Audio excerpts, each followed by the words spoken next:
রুই, কাতলা, ইলিশ, ভেটকি এগুলো তো ভালোবাসি, পাশাপাশি বাটা বা পার্শেও কিন্তু খুব ভালোবাসি।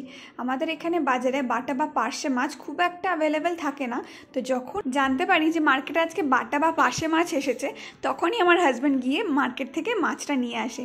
তো দেখো আজকে ভেবেছি একদম বাটা মশলায় ঝোল করব, মানে গুঁড়ো মশলা খুব একটা ইউজ করব না। তো মাছটাকে ভেজে তুলে রাখলাম, আর আজকে ঝোল বানাবো না সিম আর নতুন আলু দিয়ে, তো সেগুলো তুলে রাখলাম ভেজে। তারপর পেঁয়াজ কুচি দিয়ে তেলের মধ্যে আদা রসুন বাটা, জিরে ধনে আর মৌরি বাটা দিয়ে ভালো করে মশলাটাকে কষিয়ে নিলাম। তারপর সবজি দিয়ে একটু কষিয়ে নিয়ে জল ঢেলে দিলাম।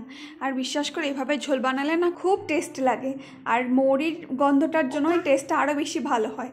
তো দেখো ঝোল ফুটে যাওয়ার পর আমি মাছগুলো দিয়ে দিলাম, আর ওপর থেকে দিয়ে দেবো অনেকটা ফ্রেশ ধনেপাতা, আর এটার টেস্টটা যেন আরও বেশি বাড়িয়ে দেয়। তো এই ছিল আজকের বাটা মশলায় ঝোল। কেমন লাগলো ভিডিওটা জানিয়ে লাইক কমেন্ট সাবস্ক্রাইব।